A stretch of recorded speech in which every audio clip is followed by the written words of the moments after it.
Hello, awesome peeps. Here we are today, and it is a beautiful summer afternoon here in sunny Stockholm. And I am coming to you with this week's mental toughness tips. And this week we're going to talk a little bit about no is a full sentence. Now, I think I have spoken about this before. If not, we're going to talk about it again. Because sometimes in life we just have to say no. I do know that I have spoken about this in terms of self-defense, because sometimes we find ourselves in situations where we say no politely, or we just don't say no at all, and then we say yes when we mean no. But it doesn't just come down to self-defense situations, it comes down to a lot of situations in life. And in regards to being mentally tough, what I want to put to you today is, how many times do you not say no when you know you should, and then you end up doing things that you just spend the whole time going, I really don't want to do this.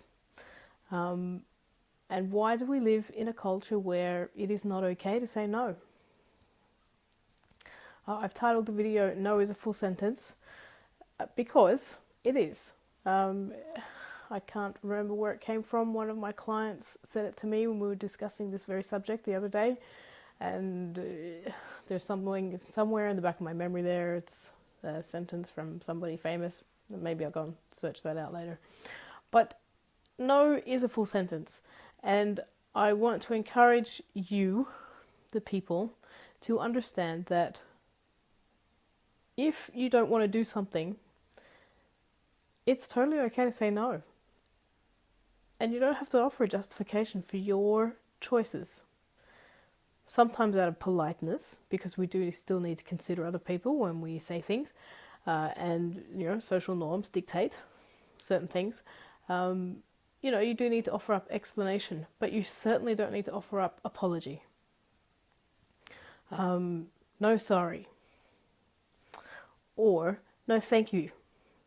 To me, no thank you is a much better thing to say than no sorry, because you're thanking them for whatever it is that they were asking you, for thinking of you, for offering you something, for whatever.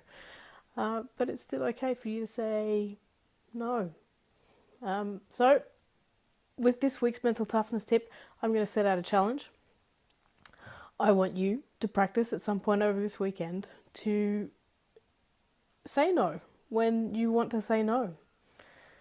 To realize in a situation where you want to say no, but you would probably normally say yes, and then you end up spending the rest of the time regretting having not said no, regretting having not communicated honestly, and then you sit there and you put yourself into this situation where you're battling with yourself. And even then, even when you think about it, those situations where you're like, you know what, I really don't want to go to this party this weekend, and then so you end up cancelling half an hour beforehand, when really, when you got the invitation, you knew full well you weren't going to go, when you should have just said, thanks for the offer, but no. It's that simple. So I'm going to challenge you. Practice it. See what happens. Send me a message. Give me some feedback. Let me know what happened to you for the one time when you said no. Don't say no if you mean yes. All right? If you mean yes, say yes. But if you mean no, say no. And feel good about it. Feel good about owning your space.